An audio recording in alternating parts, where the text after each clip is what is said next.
أشرف الأنبياء والمرسلين وخاتم النبيين وعلى آل بيته الطيبين الطاهرين المعصومين المظلومين صلوات محمد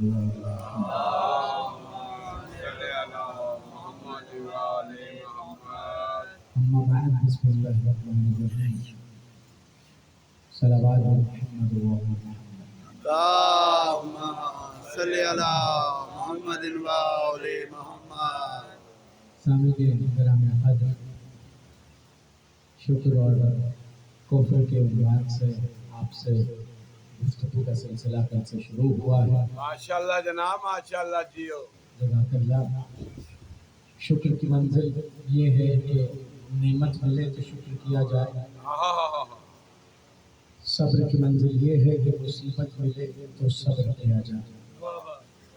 اللہ تعالیٰ نے نظام شکر کے ذریعے سے اپنے انبیاء کو بھی نوازا ہے، اپنے اولیاء کو بھی نوازا ہے، اپنے اوصیاء کو بھی نوازا ہے، مگر جتنے نعمتوں سے اللہ نے علی والوں کو نوازا ہے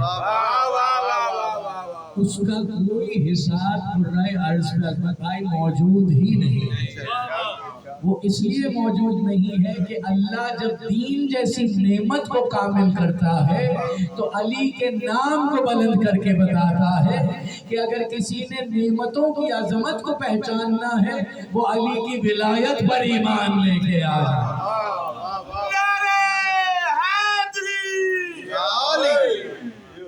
نعمت، امام سے پوچھا گیا نعمت کیا ہے؟ کہا تمہارے وجود کی تشکیل نعمت ہے، تمہارے وجود کی تشکیل نعمت ہے، اور تمہارا سانس کا آنا جانا نعمت ہے۔ کیا کہنے جناب، سبحان اللہ، واہ واہ واہ۔ لیکن اللہ کی بارگاہ میں شکرانہ نعمت پیش کرنے کے لیے اب یہ کلمات اگر انسان ادا کرنے لگے نماز میں کہ پروردگار تو نے پلک جھپکنے کی اس گوشت کے لوتھڑے میں طاقت رکھی، تیرا شکریہ۔ تو نے ہمیں کھانے پینے کو عطا کیا، تیرا شکریہ۔ کہا اگر نماز میں کوئی نمازی خود سے از خود شکریہ ادا کرنے لگ جائے تو اللہ کو ایسا شکریہ قبول نہیں ہوتا۔ اللہ کہتا ہے پہلے ان کا شکریہ ادا کرو جنہوں نے تمہیں نماز پہنچائی ہے۔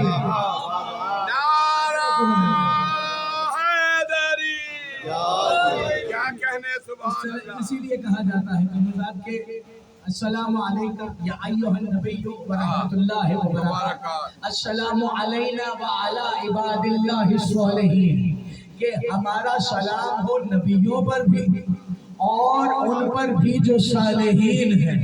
لیکن کیا کریں کہ دنیا صالحین میں شمار ہوتی ہے، علی امام الصالحین میں شمار۔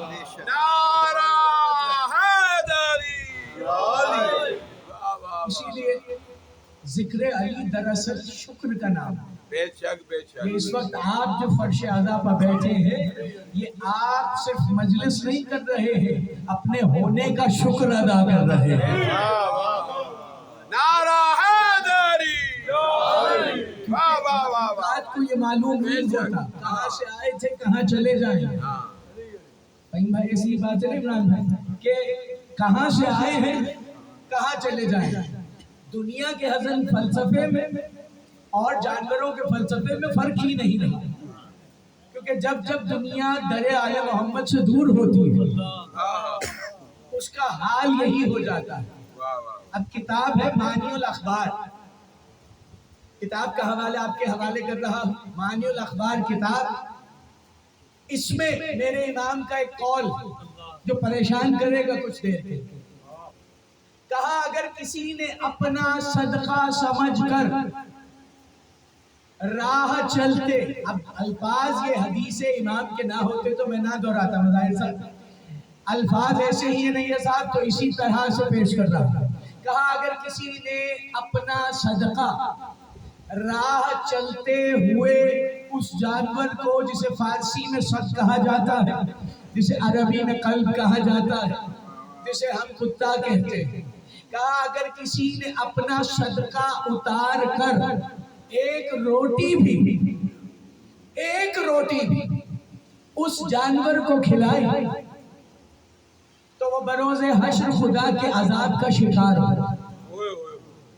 اب ہے پریشان کن ہے یہ حدیث۔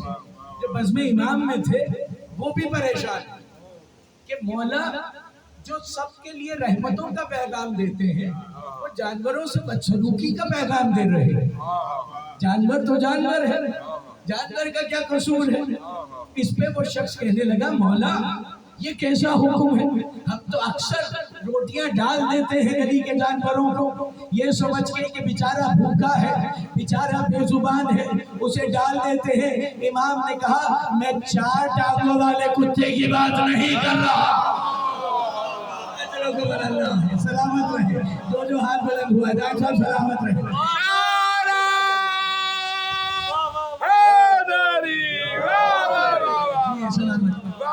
میں 4 ٹانگوں والے کی بات نہیں کر رہا۔ کہا مولا کس کی بات کر رہے ہیں؟ کہا آپ پوچھا ہے تو سن، کتا شکر ادا کرتا ہے، کتا یہ شکر ادا کرتا ہے کہ اسے خدا نے خنزیر نہیں بنایا، اور خنزیر یہ شکر ادا کرتا ہے کہ اسے خدا نے دشمن علی نہیں بنایا۔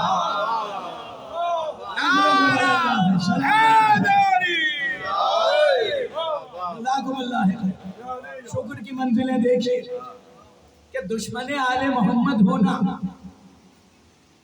کیا کہا اپنا صدقہ نہیں دینا۔ ہم شکر میں صدقہ نکال دیں اور دے دیں کسی علی کے دشمن قبول نہیں ہے۔ امالی میں بھی شیخ صدوق نے اس پہ بحث کی، بہار الانوار میں بھی اس کے اوپر بحث ہے۔ باب صدقہ جا کر پڑھیے، صدقہ کسی ایرے غیرے کو نہیں دیا جاتا۔ آپ خود فیصلہ کیجئے، کوئی آپ سے کہے اللہ کے نام پہ دے دو بابا، کبھی دل نہیں کرے گا۔ کوئی کہے گا نا علی کے نام پہ دے دو، اللہ تو خود دل چاہتا ہے کہ حسین کے نام پہ کوئی مانگ رہا ہے، علی کے نام پہ کوئی مانگ رہا ہے، کیونکہ جو ان کے نام پر نہ مانگے اسی کو صدقہ دینا ناجائز ہے۔ یہ شکر کی منزل ہمیں سمجھنے کی ضرورت ہے کہ شکر ہے کیا۔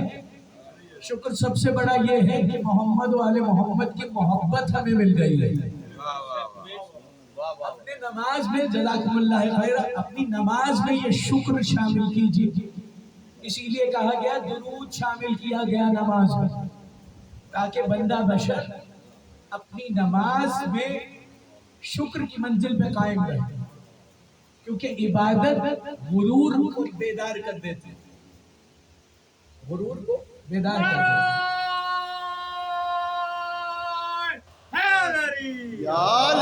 اور شکر عاجزی کو بڑھا دیتا ہے۔ یقیناً تاخیر ہو گئی ہے اور کافی دیر سے مجلس جاری ہے، بس میں تمام کروں۔ شکر عاجزی کو بڑھا دیتا ہے، کہا گیا اسی لیے دنیا شکر کے بجائے کفر پہ چلی جاتی ہے، کیونکہ اسے شکر کا راستہ پتہ نہیں ہے۔ جسے شکر کی راہ پتہ نہ ہو کہ شکر خدا کا ادا کیسے کرنا، آپ خود احساس کیجئے اپنے اندر، ہم سب ٹٹولے کہ ہم کتنا شکر ادا کرتے ہیں۔ امام فرما رہے ہیں جب کبھی قلت رزق ہو تو خدا کا شکر بڑھا دینا چاہیے۔ پوچھا گیا مولا کیسے شکر بڑھا دینا چاہیے؟ کہا ہماری محبت کے توسل کے ذریعے۔ جب تم شکر ادا کرتے ہو، اسی لیے تو کوئی غریب سے غریب بھی ہو اپنے گھر میں حسین کی نیاز دے کے بتا رہا ہوتا ہے رزق ہو یا نہ ہو حسین کے نام کا شکر میرے پاس موجود ہے۔ نعرہ حیدری کریم کربلا بآواز بلند تلوار۔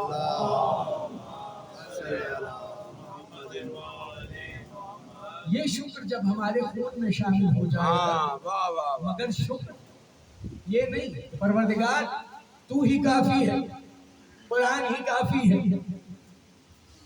اب میں جانوں اور تو جانے. تم تو قبائلیوں سے تعلق رکھتے ہو اصل. ایسے کلام ہے نا صوفیات میں. لیکن علی نے پکڑ لیا ایک صوفی کو جو نعرے بلند کرتا تھا اور کہتا پھرتا تھا میں جانوں اور میرا خدا جانے. کہا تجھے خدا کی معرفت کیا ہے؟ علی نے پوچھا تجھے خدا کی معرفت کیا ہے؟ کیا کہنے. واہ واہ واہ. کہا ہر عمل قربتاً الی اللہ ہوتا ہے. بے شک. اب میں نام کھول کے بتا دوں حسن بصری. واہ واہ واہ. بحث کس سے ہو رہی ہے؟ دنیا کا پیر ہے اور علی پیر کامل کا نام ہے. نعرہ حیدری. بحث چھڑ گئی تو بحث آگے بڑھی. کہا میرا ہر فلسفہ قربتاً الی اللہ ہے. کہا اچھا قربتاً الی اللہ کے بعد کیا منزل ہے؟ کہا وہ میرا خدا جانتا. بے شک. کہا جس منزل کی تجھے خبر نہیں اس کی قربت تجھے کیا صلہ دے. کہا علی پھر آپ کا کیا سلسلہ ہے قرب کا؟ کہا ہمارا ہر لمحہ الی اللہ ہے. ہمارا سونا الی اللہ، اللہ کے لیے. لوگ قربت میں نہیں سمجھے.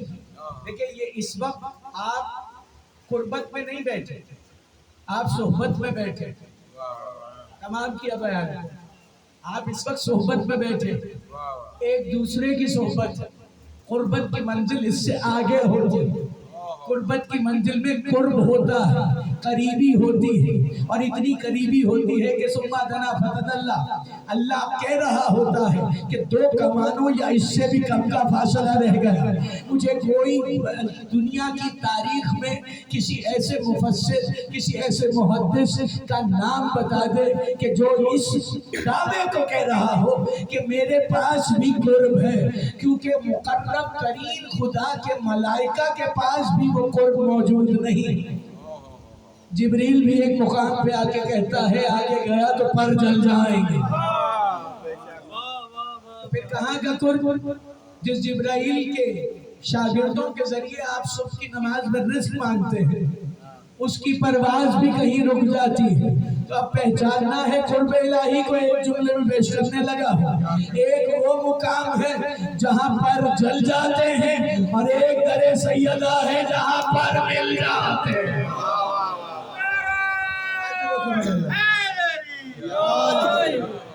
کسی نے اگر اللہ کے قربتاً الی اللہ کو سمجھنا، اسے اہل بیت کو سمجھنا. سبحان اللہ. آپ کے مصلی پہ رکھی خاک شفا کسی جگہ بے شک. کس لیے ہے؟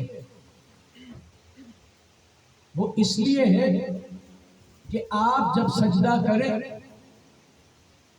تو تربت حسین کے لیے سلامت رہے سلطان صاحب، تربت حسین کے لیے فرمان ہے کہ وہاں کیا گیا کوئی سجدہ ایسا نہیں جو قبول نہ ہو. وہاں کی گئی کوئی ایسی دعا نہیں جو قبول نہ ہو. اور حسین کا معجزہ دیکھیے کہ اپنے ہر عزادار کے گھر میں اپنی تربت کی مٹی سب جگہ پہ رکھوا کر حسین نے کہہ دیا میرے ہر عزادار کی ہر عبادت قبول. نعرہ حیدری. سلطان کربلا بآواز بلند تلوار.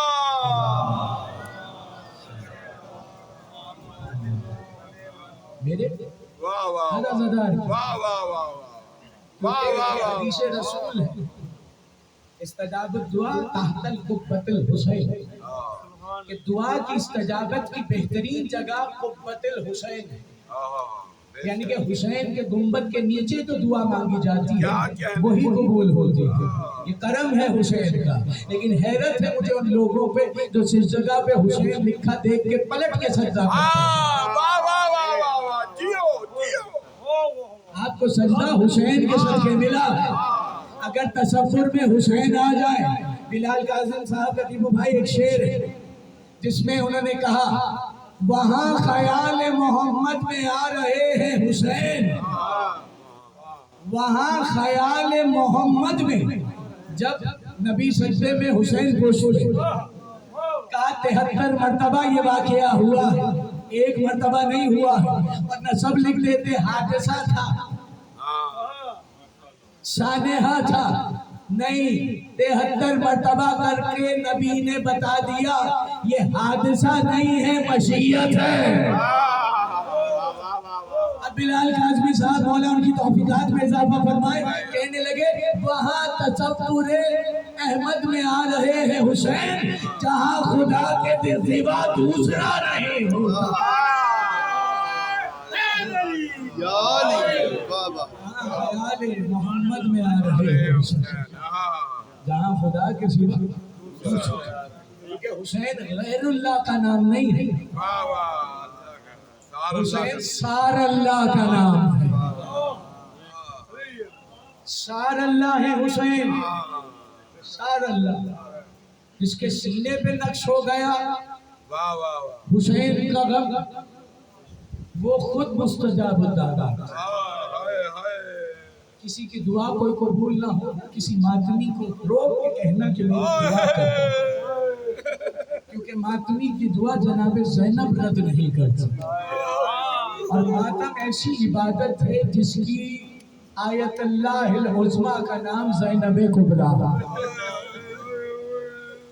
یہ وہ ماتم ہے جو جناب زینب عالیہ نے 11ویں محرم کو بھائی کے لاشے کی، اور کیسے کیا انت اخی، کیا تو ہی میرا بھائی ہے، اجرکم اللہ ہے، مولا آپ کی بلند ہوتی ہوئی آوازوں پر رحمت نازل، کہا انت اخی، کیا تو ہی میرا بھائی ہے، کہا پھر کجاوے کی چوب سے بی بی نے اپنے سر کو مار کے پہلا قمع کی، یہ آپ کو عزاداروں کی قمع زنی سمجھ میں نہیں آتی، پہلا قمع زینب نے لاشے حسین پہ کیا اور کہا حسین لے تیری بہن بھی عزادار ہو، اجرکم اللہ ہے، بی بی زینب آپ کے پرسے کو قبول فرمائے، گھروں کے آرام کو بھول کر آپ ماہ سفر کی مجلس میں آئے ہیں نا، ذرا سا سن لیں کہ آج 4 دن کے بعد علی کی بیٹیوں کو اجازت ملی ہے کہ وہ دربار میں آ جائیں، ورنہ علی کی بیٹیاں 15 اذانیں سن چکی ہیں، 3 سورج دیکھ چکی ہیں، اجرکم اللہ، علی کی بیٹیاں کیا کیا منظر دیکھ چکی ہیں۔ سید سجاد فرماتے ہیں ہمیں اتنی دیر ٹھہرایا گیا ہے باب الساعت پر، ہمیں اتنی دیر بازار حمیدیہ میں ٹھہرایا گیا ہے کہ ہم نے 3 سورج دیکھے ہیں، 15 اذانوں کو سنا، اور ایک جملہ اگر ہو سکے، اگر سمجھ گئے تو بہت روئیں گے۔ سید سجاد فرماتے ہیں جب اذن ملا ہے تو اس کے بعد ہمیں دربار لے جایا نہیں گیا ہے، کھینچا گیا، مولا آپ کی اصحاء کو قبول کرتے، ہمیں دربار لے جایا نہیں گیا، کھینچا گیا، کہا مولا وہ کھینچنے والی رسی کس کے پاس تھی، کس کے گلے میں تھی، کہا پہلا گلا فضہ کا تھا، اجرکم اللہ، مولا آپ کے اس پرسے کو قبول فرمائے، کہا پہلا گلا فضہ کا ہے، دوسرا زینب کا ہے، تیسرا کلثوم کا ہے، یوں ہی مولا بتاتے گئے، کہا اکبر کی ماں کا گلا بھی رسی میں، علی اصغر کی ماں کا گلا بھی رسی میں، کہا 18 بیویاں رسی میں، اور سب سے آخر میں ایک الگ رسی جو سکینہ کے گلے میں تھی،